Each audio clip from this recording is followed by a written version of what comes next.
Is there going to be a new Cold War? People are certainly planning on it. Hi everyone, this is Lao Wan reporting for 华尔街前线. It's a little past the Ides of March, famously the day that Julius Caesar was assassinated by senators in 44 BC. And it felt fitting to examine what Donald Trump's plan for governance would be if he wins the elections in November. But first, at time of recording, Biden has seen an uptick in his approval rating from around 38% to 39.2%. It appears likely that Biden will be the Democratic Party's pick for their candidate, even though he still has one of the lowest ever approval ratings for a president at this point in the presidency. Trump's favorability rating has also slightly dipped from 43.8% early this month to 42.8% at the time of recording. Right now, Trump is the only Republican candidate running and will almost certainly be the Republican Party's candidate for the general elections in November.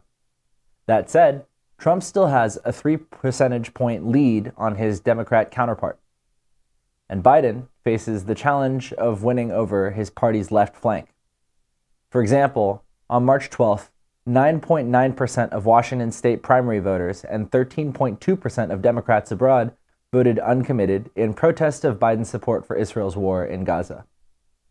Today, we will be getting the results on primary elections for both parties in Arizona, Florida, Illinois, Kansas, and Ohio.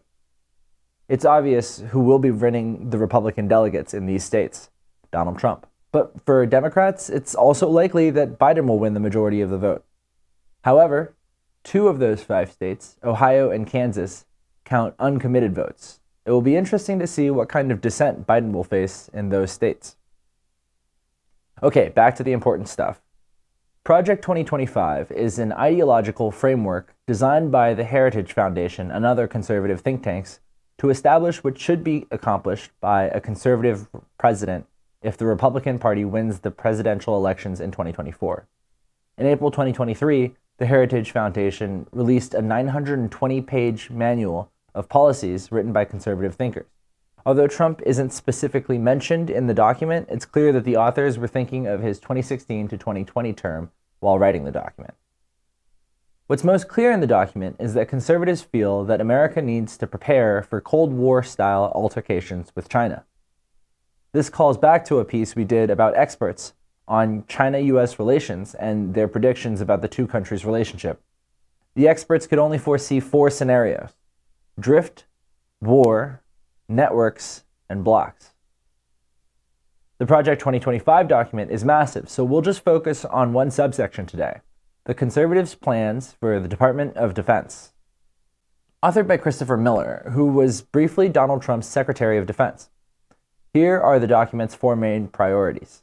Priority number 1, reestablish a culture of command accountability, non-politicization, and warfighting focus. Priority number 2, transform our armed forces for maximum effectiveness in an era of great power competition. Priority number 3, provide necessary support to Department of Homeland Security, DHS, border protection operations. Border protection is a national security issue that requires sustained attention and effort by all elements of the executive branch. Priority number 4, demand financial transparency and accountability. 2 of these 3 points really stand out: number 2 and number 3.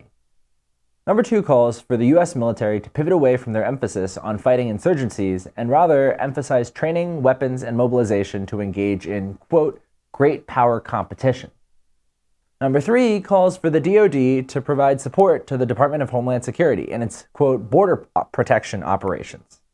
This part isn't extensively covered in this subsection, but received widespread attention when the Washington Post cited an anonymous source who said that the project called for a conservative president to invoke the 1807 Insurrection Act, which allows for the use of the military as domestic law enforcement.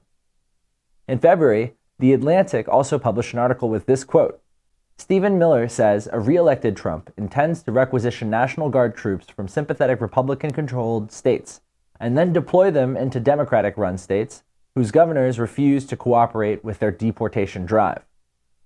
Which goes to show that there is general agreement among conservatives about mobilizing the military to aid police and other agencies in domestic enforcement. The majority of the subsection focuses on pivoting the U.S. military towards confrontation with China.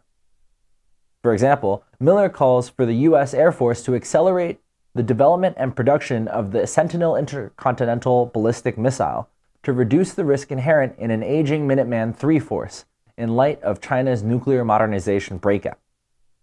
And also for the U.S. Special Operations Command, or USSOCOM, to, quote, counter China's Belt and Road Initiative globally.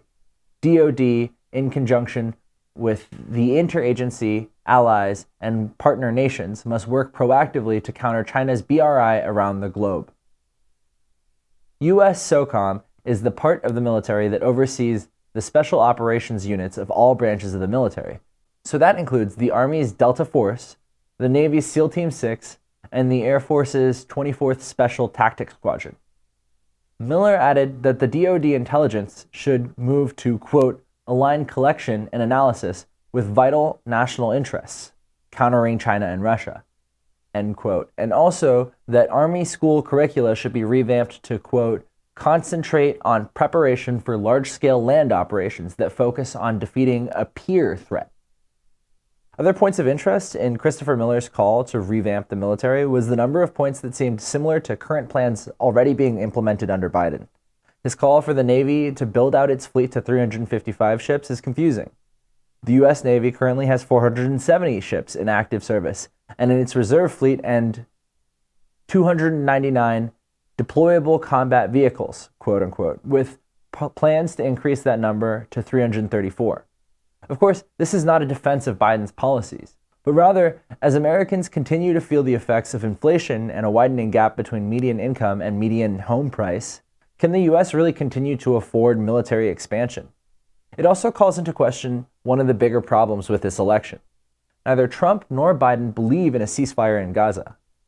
Both are competing to appear tough on the border. Biden's Inflation Reduction Act guarantees land leases to fossil fuel companies as a precondition for funding green energy projects. Biden's administration championed the use of RICO charges to prosecute participants in the January 6th insurrection, and now RICO is being used as a legal framework to prosecute activists against Atlanta's Cop City project. The question? What's the real difference between these two candidates? If Biden continues to try to outcompete Trump on these law and order policies, to what extent are they different policies? That's all for today. Thank you so much for watching. I'm Lao Wan, reporting for 华尔街前线. Please like and subscribe.